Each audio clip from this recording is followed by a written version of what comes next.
Bonjour, bonjour. Alors aujourd'hui, donc, on commence notre troisième live tous ensemble, toujours sur le Covid.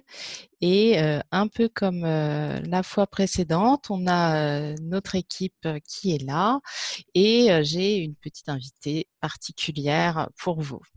Euh, Alors, tout d'abord, je me présente pour ceux qui ne me connaîtraient pas. Je m'appelle Aline Frazier, je suis rhumatologue à la Riboisière et je m'occupe en particulier de l'éducation thérapeutique. Et c'est dans ce cadre-là que on a eu cette initiative de vous accueillir pour discuter ensemble et essayer d'aborder les questions que vous vous posez par rapport à cette épidémie de Covid-19 dans le cadre des rhumatismes inflammatoires.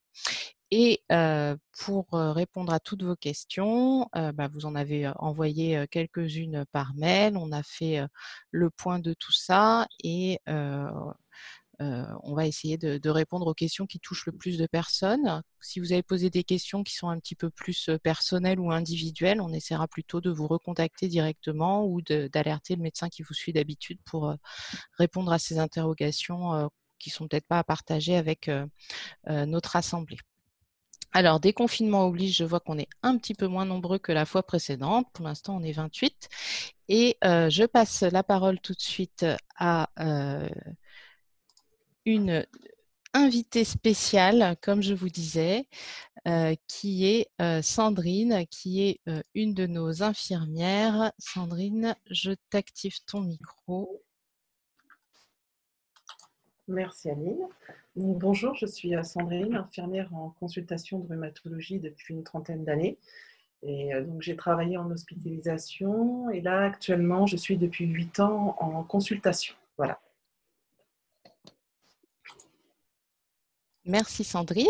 Et puis, je suis toujours accompagnée de nos deux acolytes que je vais laisser se présenter. Vas-y, Olivier. Ah bon, c'est à moi. Alors, Olivier Père, donc je suis coordinateur de recherche clinique dans le service, également animateur d'éducation thérapeutique, hypnothérapeute.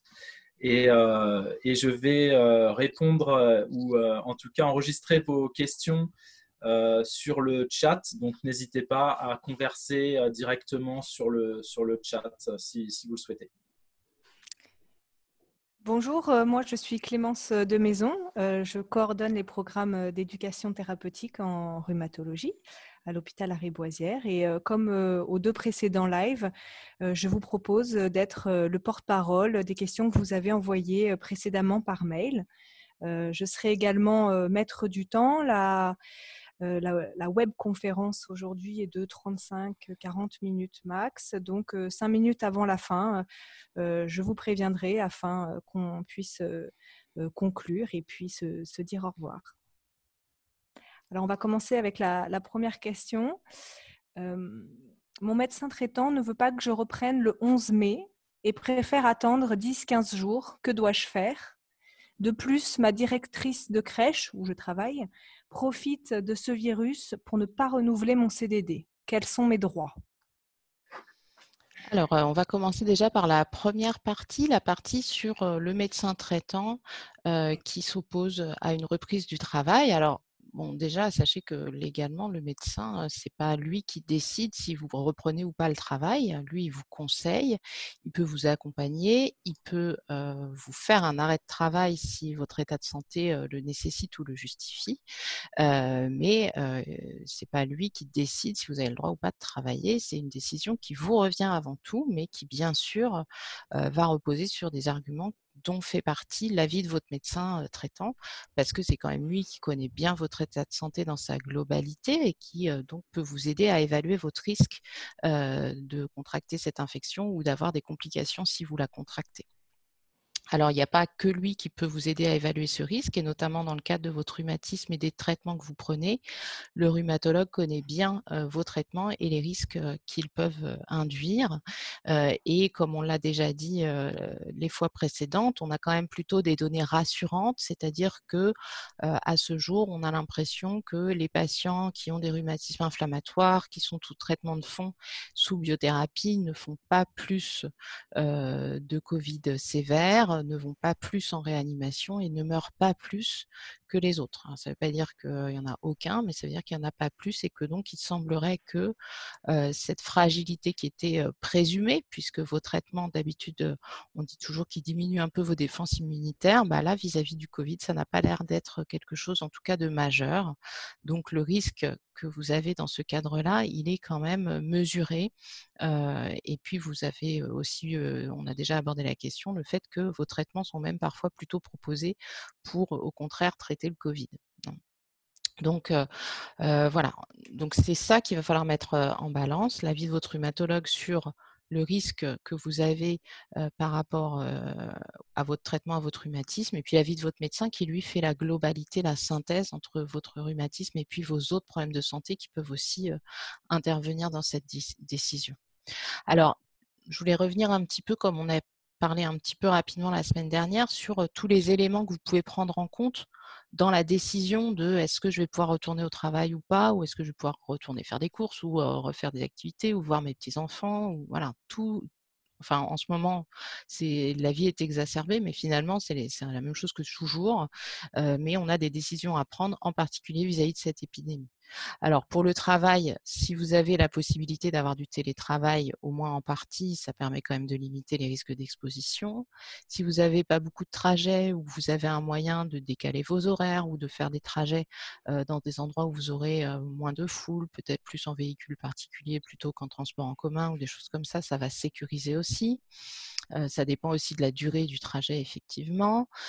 Sur le lieu de travail, comment ça va se passer? Alors, c'est vrai que là, sur l'exemple de la crèche, c'est un milieu où on a quand même des contacts rapprochés avec les enfants dont on s'occupe, si on veut s'en occuper correctement, parce que sinon c'est un petit peu difficile de bien s'occuper d'un petit si on ne peut pas le tenir par la main ou dans les bras.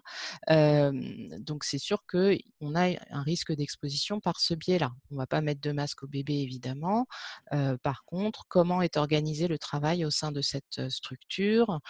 Comment sont organisées les choses sur le nombre d'enfants reçus, sur le nombre de puéricultrices présentes et le nombre d'enfants par puéricultrice, l'accès à des produits pour pouvoir se laver les mains correctement, l'accès à des masques. Voilà, quelles sont les mesures qui ont été prises pour justement sécuriser cet accueil des petits dans le cadre de la crèche et du coup sécuriser aussi les personnes qui travaillent pour cet accueil. Ça, c'est quelque chose de capital. Puis dans d'autres métiers, hein, si on est en open space, si on est sur un bureau où on est 3 dans le bureau, comment on s'organise, comment les collègues aussi vont suivre les mesures qui sont recommandées. Alors sur les mesures barrières en fonction du type d'emploi, vous pouvez aussi vous référer au site du ministère du Travail qui a fait une compilation un petit peu. Alors je ne sais pas s'il y a dans toutes les professions, mais dans plein de métiers différents, il y a des recommandations qui ont été établies qui peuvent servir de base pour ensuite négocier dans l'entreprise ce que l'on peut mettre en place.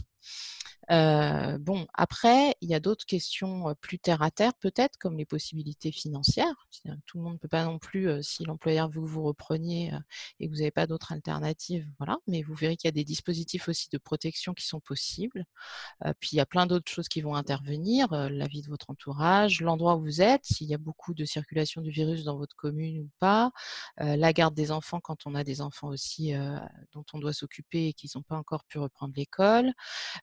Et puis il y a la relation, l'envie que vous avez, la relation que vous avez à votre métier et puis au lieu dans lequel vous exercez ce métier actuellement. Ça a une influence évidemment importante sur ce qu'on est prêt aussi à prendre comme risque pour son travail. Voilà. Alors, est-ce que d'attendre 10-15 jours change beaucoup de choses? Moi, je n'en ai pas l'impression. J'ai même plutôt l'impression que là, on est dans une espèce de période, je ne sais pas, peut-être de lune de miel, où on est vraiment au plus bas de l'épidémie. Est-ce que ça va remonter? Et si oui, est-ce que ça va remonter fort? C'est difficile de prédire l'avenir. Mais du coup, je me dis que cette période qui est un peu justement une période de transition, de mise en place, c'est aussi une période où on peut voir comment les choses se passent et ajuster le tir. Donc, je ne sais pas si d'attendre 10-15 jours est forcément plus judicieux. Et puis, encore une fois, toute décision, elle est faite aussi pour être réévaluée. Aucune décision n'est définitive. Et donc, voilà, donnez-vous aussi la possibilité de revenir sur ce que vous aurez décidé, de changer d'avis ou de modifier, d'ajuster les choses. Alors, en ce qui concerne la question plus de droit du travail sur ne pas renouveler le CDD, c'est compliqué puisqu'effectivement, un CDD, c'est un régime dans le contexte du travail qui est moins protégé qu'un CDI. Mais je pense que ça vaut la peine quand même, si vous estimez qu'il y a une forme de discrimination finalement liée à votre état de santé, de contacter les représentants du personnel dans votre structure ou dans votre branche, ou de contacter, l'inspection du travail pour vérifier tout simplement que vos droits sont respectés dans cette démarche. Mais c'est vrai qu'un non-renouvellement de CDD, c'est difficilement contestable le plus souvent. Et pour les arrêts maladie, le chômage partiel, qu'en est-il maintenant? Alors, a priori, aux dernières nouvelles, hein, comme votre état de santé vous fait entrer quand même, hein, je vous l'ai expliqué, hein, c'est par principe de précaution, dans la liste des personnes considérées à risque par le Haut Conseil de la santé publique.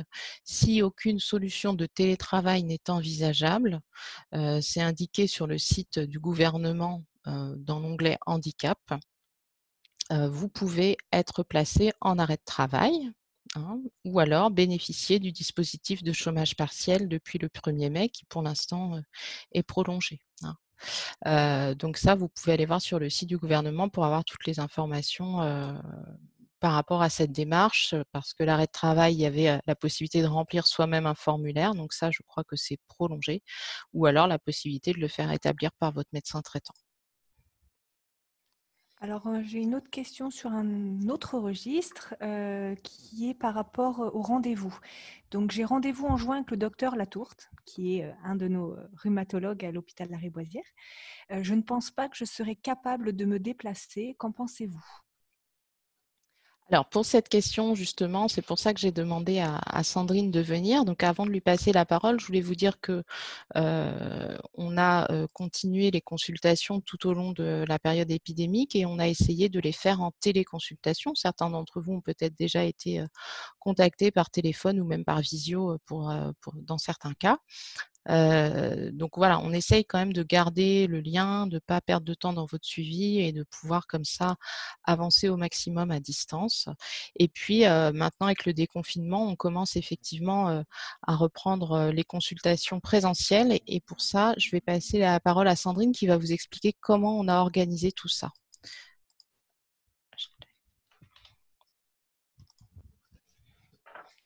Alors, par rapport aux consultations, si vous avez un rendez-vous avec un de nos médecins, on vous contactera par téléphone et on vous posera un certain nombre de questions par rapport au Covid. Si vous avez eu des symptômes, de la fièvre, de la fatigue, des douleurs musculaires. Et en fait, si vous n'avez aucun symptôme au moment où on vous appelle, vous pouvez venir en consultation.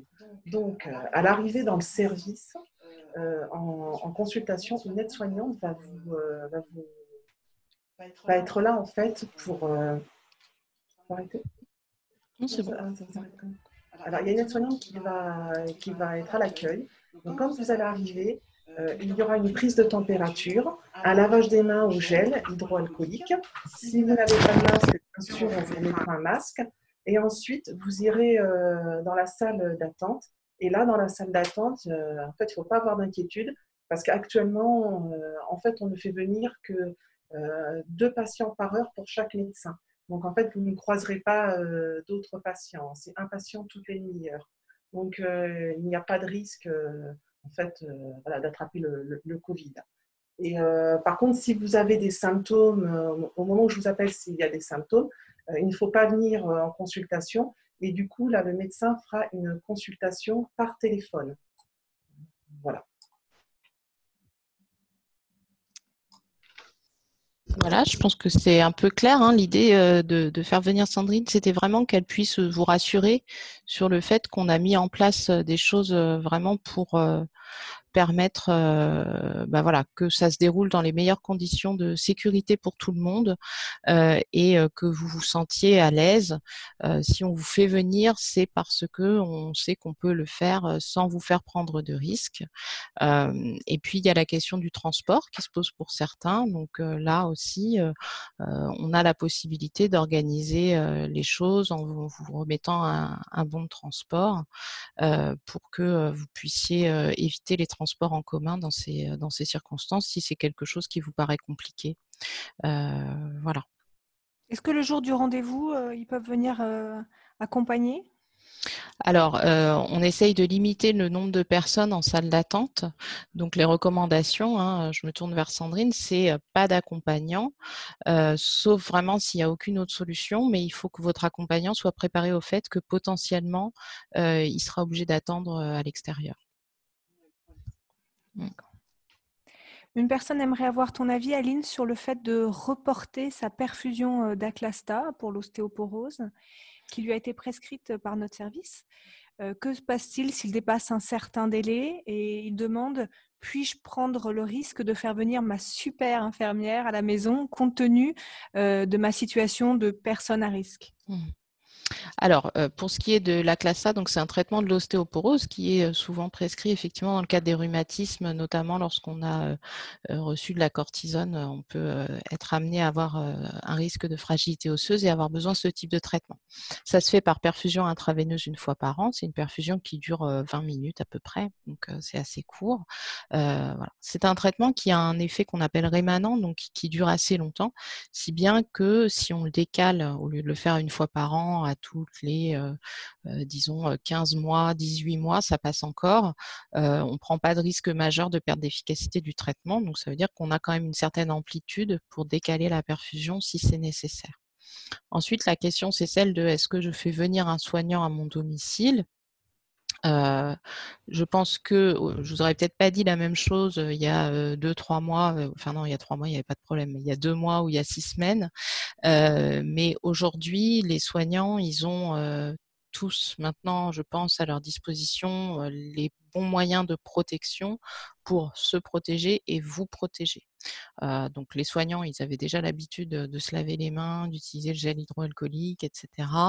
Et là maintenant, ils portent des masques. Donc je pense que les infirmières à domicile, elles ont maintenant accès aussi à des masques pour pouvoir vous protéger. Vous avez la possibilité, vous aussi, de porter un masque lorsqu'elle vient et ça permet de vous sécuriser. Le lavage des mains, toujours les mêmes mesures.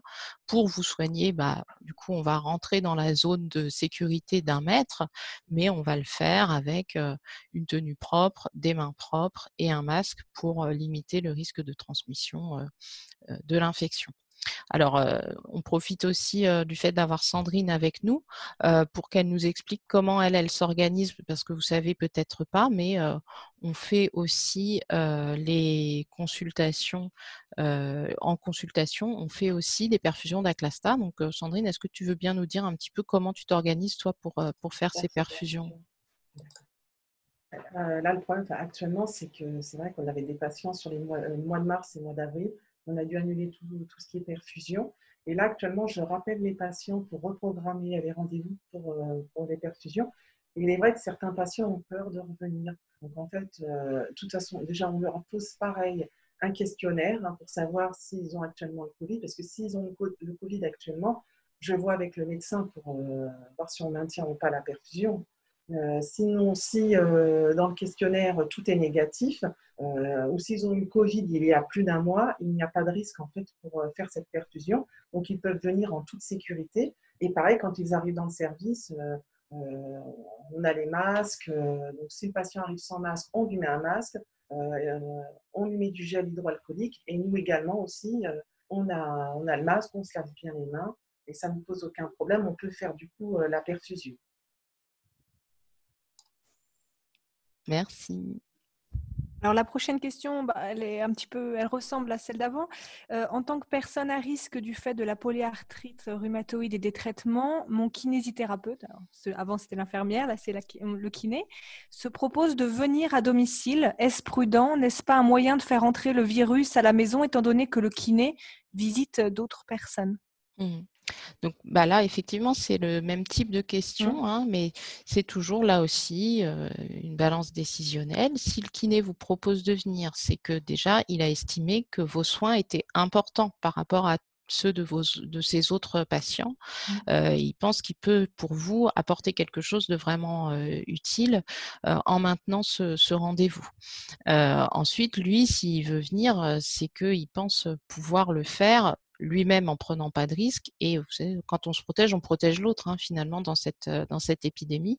Donc s'il a organisé les choses pour pouvoir venir de manière, sécurisée, vous rendre visite et vous soigner à la maison, c'est voilà, il a dû prévoir tout ce qu'il fallait pour avoir une tenue propre, les mains, bien lavées, avoir son masque, peut-être pouvoir vous proposer un masque si vous n'en avez pas pour pouvoir faire ses soins, en toute sécurité. Donc je pense que voilà, là, il faut vraiment que vous soyez en confiance avec votre professionnel de santé. Peut-être que vous l'interrogiez si vous avez des questions sur: «Mais est-ce que il y a pas un risque? Qu'est-ce que vous en pensez?» Et puis encore une fois, voilà, on a quand même plutôt des éléments rassurants par rapport aux risques dans le cadre des rhumatismes, donc on est dans une situation où, votre risque, il est probablement peu différent du risque, d'une personne, sans maladie chronique. Merci pour cette réponse. Alors, on a une autre personne qui aimerait savoir, en injectant de l'Humira, quels sont les risques face au Covid-19. Oui, alors c'est une question, bah, voilà, ça rejoint un petit peu ce que je disais, hein, c'est que, alors l'Humira, c'est un anti-TNF, c'est une biothérapie, hein, il y a plein d'autres biothérapies qui existent, et plusieurs anti-TNF d'ailleurs. Hem, A priori, pour l'instant, les données laissent penser, qu'il y a pas de risque majeur, d'augmenter le Covid, avec ces molécules. Alors, pour l'instant, les recommandations avec, l'Humira ou les autres anti-TNF, c'est quand même que si on attrape le Covid, si on a des symptômes, si on vous diagnostique un Covid, il vaut mieux ne pas faire, l'injection, et attendre d'avoir guéri pour reprendre le traitement, finalement, comme on le ferait pour d'autres infections. Mais en revanche, il n'y a pas de raison d'arrêter le traitement en préventif et de plus en plus de données nous laissent penser qu'on n'augmente pas beaucoup le risque d'attraper, le Covid ou de faire une forme grave, avec l'Humira. Et sous IMET, est-on considéré à haut risque et peut-on bénéficier des 10 masques gratuits par semaine sur prescription médicale? Alors sous IMET, donc c'est, un autre traitement de fond plus fréquent, hein, c'est le méthotrexate, qui peut d'ailleurs être associé aux biothérapies ou alors, pris seul, lorsque c'est suffisant. Donc lui aussi, on considère quand même qu'il est un petit peu, immunodépresseur. Donc, vous êtes classé, par le Haut Conseil de la santé publique parmi les personnes à risque. Encore une fois, c'est une classification qui repose uniquement sur un principe de précaution et non pas sur le fait d'avoir constaté une augmentation, des formes graves de Covid ou des décès chez ces personnes, sous traitement par IMET. Mais dans le cadre de ce principe de précaution, on peut considérer que vous êtes dans les personnes à risque et donc on peut, vous, faire une prescription de masque. Mais en pratique, voilà, c'est au cas par cas. On n'a pas prévu, nous, par exemple, d'envoyer systématiquement une ordonnance de masque à tous nos patients, hein. C'est compliqué, déjà pour vous identifier, pour faire cette conférence, ça nous a demandé un travail particulier. On n'a pas de système, facile pour, vous identifier C'est tous vrai. facilement. Et puis surtout, voilà, on compte un petit peu sur, l'aide de vos médecins traitants et cetera. Ça dépend de votre niveau d'exposition. Les masques, pour l'instant, sont peut-être encore un peu chers, mais les prix vont probablement baisser aussi dans les semaines à venir. Heu, bon, donc, on n'a pas prévu, nous, de rédiger des ordonnances spécifiques, pour vous tous. Mais si vous estimez, que vous avez un risque d'exposition important, que vous avez, des difficultés pour vous procurer des masques et cetera et que c'est le seul moyen d'en avoir, vous pouvez nous solliciter ou solliciter votre médecin traitant pour avoir cette prescription à laquelle vous pouvez, avoir droit. J'ai une personne qui nous a témoigné, j'ai vraiment très peur de ce virus au vu de la biothérapie et je suis très fatiguée. Que peut-on lui proposer? Alors, à vrai dire, c'est une réaction, qui nous touche, tous à différents niveaux, et qu'on a tous d'ailleurs, gérer d'une certaine façon en fonction de notre personnalité, je pense, et puis en fonction de notre niveau général d'angoisse, d'anxiété habituelle. C'est normal dans cette période de se sentir anxieux. On a été tous collectivement très anxieux au début du confinement. Après, finalement, ça nous a donné un petit sentiment d'être dans un cocon et dans une bulle protégée de l'extérieur. Et puis là, on se déconfine. Alors du coup, on a l'impression qu'on est en train d'aller s'exposer à des dangers majeurs. Donc, c'est aussi une question, voilà, faut s'habituer à tous ces changements qui se déroulent, enfin, dans des intervalles de temps. C'est hyper court, quoi. Donc, c'est ça aussi qui rend les choses difficiles, c'est que tout change très rapidement, du jour au lendemain quasiment. En tout cas, si vous avez ce sentiment d'être dépassé finalement par l'anxiété, l'angoisse, le retentissement de toute cette histoire, de tout ce chamboulement, il faut pas rester seul, il faut pas ruminer, il faut en parler à quelqu'un autour de vous. Ça peut être votre entourage, si vous avez des personnes de confiance, des personnes fiables sur lesquelles vous savez pouvoir compter. Mais la réaction de l'entourage, des fois, comme il y a de l'affect, elle n'est pas toujours adéquate. Alors après, sinon, ça peut être d'en discuter avec votre médecin traitant, qui est toujours un bon recours aussi, hein. Vous savez que les médecins traitants savent très bien aussi gérer les situations de détresse psychologique. Et puis, vous pouvez aussi solliciter un psychologue. Voilà, ça, c'est vraiment dans les cas où vous vous sentez complètement dépassé et vous n'arrivez pas à reprendre le dessus sur ce sentiment d'angoisse. Et puis sinon, si c'est entre guillemets «la petite angoisse de chacun», de tous les jours, à ce moment-là, il y a des petites techniques, hein, pour gérer ça. Ceux qui sont venus à l'éducation thérapeutique ont peut-être eu l'occasion d'expérimenter avec notre kiné Hélène, la méditation pleine conscience. Il y a d'autres techniques de relaxation, d'hypnose. Il y a des gens, c'est le sport qui leur fait du bien. Peut-être qu'on va pouvoir un petit peu plus reprendre l'activité physique maintenant. En tout cas, ce qu'on vous propose, si c'est quelque chose qui vous intéresse, vous nous ferez vos retours. Ce serait justement la prochaine fois d'essayer d'aborder un petit peu plus cette question de la gestion du stress en période de confinement et d'une manière globale d'ailleurs. Voilà, on va essayer de discuter de ce point-là la prochaine fois si vous le voulez bien. Au prochain live, c'est noté. J'attends vos questions à propos de ça, du coup, par email. De mon côté, on a fait un petit peu le tour des questions que vous nous avez envoyées par email. Donc, je laisse la parole à Olivier pour les nombreuses questions que je vois affichées sur le chat. Un certain nombre de questions ont été… j'ai répondu à un certain nombre de questions, mais c'est vrai qu'il y a encore des questions en suspens, Aline. Déjà, une personne demande quel est l'état de la réanimation, du service de réanimation et des urgences de Lariboisière. Est-ce que tu es au courant? Oui, je suis un petit peu au courant. Je suis ça de près. Vous le savez peut-être, hein, au début de l'épidémie, enfin très rapidement, quand il y a eu le pic là sur fin mars, début avril, le service de rhumatologie a été également sollicité pour venir en renfort. Au plus haut de l'épidémie, on avait même ouvert un étage enfin voilà, c'était dans les locaux d'orthopédie, mais c'était géré par l'ensemble du personnel de rhumatologie dédié intégralement aux personnes atteintes du Covid. Donc là, ça a beaucoup diminué, c'est-à-dire que il y avait 2, 3, 4, 5, 6. Il y avait au maximum 7 unités Covid, non 6 unités Covid dans l'hôpital. Et là maintenant, on n'a plus que 2 étages intégralement dédiés au Covid. Donc ça veut dire on est repassé à une cinquantaine de personnes hospitalisées pour Covid, alors qu'on était monté jusqu'à 150 à peu près. Hein, voilà, pour vous donner un ordre de grandeur. En réanimation, c'est pareil. On avait eu, je crois, jusqu'à une soixantaine de lits de réanimation. Et là, on est énormément redescendu.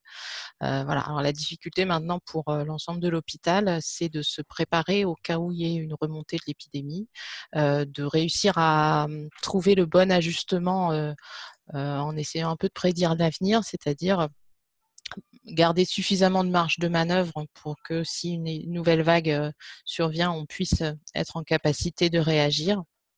tout en permettant aussi, en attendant, au cas où ce soit pas si intense que ça, de reprendre les soins qui ont attendu.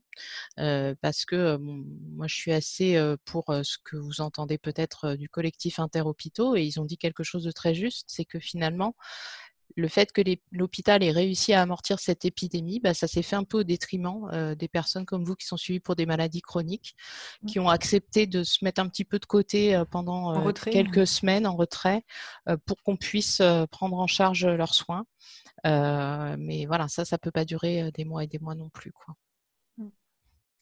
Alors après, il y a beaucoup de questions, on va dire, pratiques. La première, donc tu as parlé tout à l'heure du kiné qui vient à domicile. Qu'en est-il de si je dois aller au laboratoire d'analyse médicale?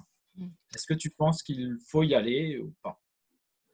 Alors, bah, en fait là, est-ce qu'il faut y aller? Si on vous a prescrit une analyse de sang, c'est pas pour le plaisir de vous piquer, c'est parce qu'on pense qu'elle a un intérêt et une importance pour vous, pour le suivi de votre maladie, pour le suivi de votre traitement. Ensuite, ça dépend, voilà, le degré d'urgence, c'est un peu comme tout à l'heure on disait pour le traitement par Aclasta, c'est est-ce que je dois absolument la faire tout de suite cette analyse, ou est-ce que ça peut attendre un petit peu, et cetera. Mais si déjà là on a décalé par rapport, à la période de confinement strict, il y a bien un moment où il faut qu'on la fasse pour se rendre compte de ce qu'on fait, et notamment si on doit ajuster votre traitement par la suite, et cetera. Donc c'est quand même, important, oui, de faire ces analyses de sang. Ensuite, là encore, il faut, voir un petit peu comment ça s'est organisé, dans le laboratoire d'analyse où vous avez l'habitude d'aller. Peut-être que, probablement, ils ont organisé les choses pour que vous vous retrouviez pas les uns sur les autres à attendre, assis, sur des chaises côte à côte comme, c'est dans le laboratoire où je vais moi habituellement. Ils ont dû s'organiser pour, espacer un petit peu les choses et pour, vous permettre, de pouvoir avoir vos analyses en toute sécurité. Et puis, il y a la possibilité de faire éventuellement l'analyse à domicile si c'est, compliqué pour vous de faire aussi le trajet jusqu'au laboratoire. Voilà, selon les modalités qu'on a dites tout à l'heure. Mais en tout cas, les laboratoires, ils fonctionnent, hein, ça, il y a aucun problème. Ils vous feront vos analyses et vous pouvez, leur demander de vous expliquer comment ils procèdent pour que ce soit sécurisé. Merci Aline. Comment ça se passe pour les hospitalisations actuellement à la Riboisière, dans le service? Alors actuellement, les hospitalisations, en rhumatologie, c'est très limité.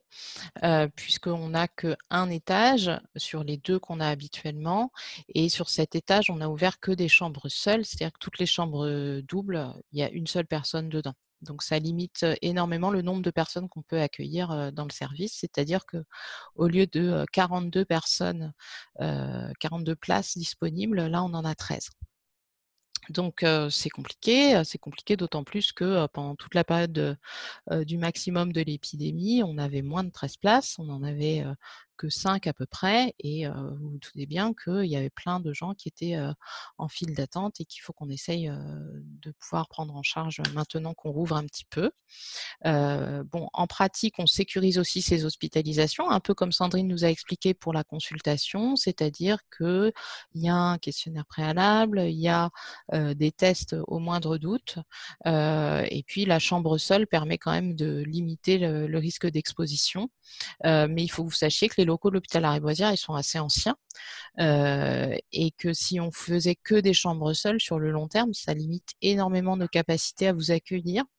Donc très probablement, petit à petit, on va reprendre des chambres doubles, mais avec un système de sécurisation qui nous est dicté par le service d'hygiène qui coordonne tout ça, où, il y aura une période où vous restez en chambre seule, et puis après, si on a besoin de récupérer des chambres seules et de vous passer en chambre double, bah, il y aura eu, heu, une période et l'attente d'un test pour être sûr qu'il y a pas de risque, pour les 2 personnes qui se retrouvent en chambre double de se contaminer l'une l'autre. Mais il y a eu des cas nosocomiaux, dans l'hôpital déjà, sur certaines personnes, heureusement sans gravité. Dernière question, enfin, Aline, toujours dans les questions pratiques, certaines personnes se posent la question, à savoir comment récupérer une prescription, que ce soit un traitement ou un bon de transport, les bons de transport dont tu as parlé tout à Mmh. l'heure. Alors nous, à l'hôpital, en fait, on est, différemment équipés. Je dirais pas moins bien équipés, mais je dirais différemment équipés par rapport, à nos collègues en ville, eux, ils peuvent en ville se connecter avec votre carte vitale sur votre espace Amélie et faire un arrêt de travail dématérialisé. Je crois que les bons transports, ça marche aussi. Nous, pour l'instant, ces systèmes-là ne sont pas au point dans notre informatique à l'hôpital. Donc, pour tout ce qui est ordonnance de médicaments d'exception pour les biothérapies ou bons de transport, etc., qui sont sur du coup des feuillets spécifiques, des formulaires spécifiques, le seul moyen qu'on a, c'est de vous les envoyer par la poste. Bon, maintenant, la poste refonctionne un petit peu mieux, donc les délais sont à nouveau corrects, mais c'est vrai que sinon, ça a prolongé les choses. Après, on a quand même un petit peu de modernisme, donc on a la possibilité de scanner les documents et de vous les envoyer par mail pour que vous puissiez les montrer à votre pharmacien, mais ça, en théorie, on n'a pas vraiment le droit de le faire parce que les données ne sont pas sécurisées au point de vue du respect de la sécurité informatique. Donc, on ne peut le faire que si nous avons votre autorisation express pour dépasser un petit peu le droit strict. Et parce que c'est une période particulière et que notre ministre nous a donné l'autorisation d'être un petit peu moins strict sur ça. Mais sinon, pour vous transmettre les documents numérisés, en théorie, il faudrait qu'on puisse utiliser une interface sécurisée. Certains d'entre vous ont peut-être eu des téléconsultations par le biais d'une application qui s'appelle Hortif, qui est un moyen justement sécurisé de vous transmettre des documents. Mais pour l'instant, on n'arrive pas à le mettre en place pour tous. Déjà parce que sur l'hôpital, il n'y a pas assez de webcam et puis le système ne fonctionne pas toujours parfaitement. Il demande une réorganisation, un temps de secrétariat supplémentaire pour pouvoir vous inscrire dans cette interface en plus de l'autre, etc. Donc, c'est un peu compliqué à mettre en place à grande échelle. Merci Aline. Moi, c'était ma dernière question. Je vais te laisser le soin de probablement clôturer. J'aimerais juste rappeler qu'évidemment, il y aura une nouvelle session la semaine prochaine, je crois le 18 à la même heure. Voilà, Ouais. c'est lundi 18 mai à 14 h. Du coup, vous pouvez envoyer toutes vos questions sur etp.rhumato.lrb@aphp.fr jusqu'à vendredi 15-14 h, le temps de traiter après vos demandes. Donc, n'hésitez pas. Alors, une dernière petite chose avant qu'on puisse réactiver les micros et échanger, c'est on vous envoie aussi des questionnaires de satisfaction pour chaque session. Merci, parce qu'on a eu beaucoup de réponses, mais on en veut bien encore plus. Et surtout, là, cette fois-ci, on a eu un petit peu moins de questions. Je pense que c'est rassurant, ça veut dire qu'on a répondu déjà à pas mal de choses. Mais si vous avez des thématiques et si vous voulez qu'on élargisse d'ailleurs la thématique, parce que le Covid, c'est sympa, mais on peut aussi parler de plein d'autres choses intéressantes, il ne faut pas hésiter à nous solliciter. Voilà. Posez vos questions, mais au sens large.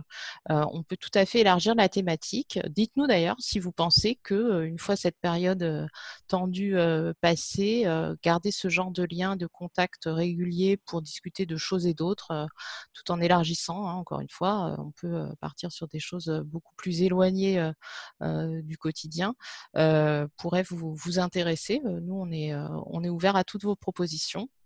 Puis surtout, il y a toute une équipe derrière toi, Aline. On a les kinés, les diététiciennes, les ergothérapeutes, et toute une équipe motivée pour répondre à vos questions et qui sont là pour vous. Voilà, on peut aussi faire intervenir des médecins d'autres spécialités. Enfin, on a plein de monde autour de nous. Et il faut dire qu'en plus, cette épidémie de Covid a créé aussi des liens très forts entre les différentes spécialités de l'hôpital, parce que là, on a tous fait du Covid ensemble. Donc, ça nous donne aussi un réseau de collègues avec qui on a traversé des petites épreuves, entre guillemets, mais qui, du coup, est solidaire et encore plus dans l'entraide qu'avant. On peut remercier Sandrine d'avoir été là aujourd'hui et d'avoir pris un petit moment pour nous. Merci Sandrine.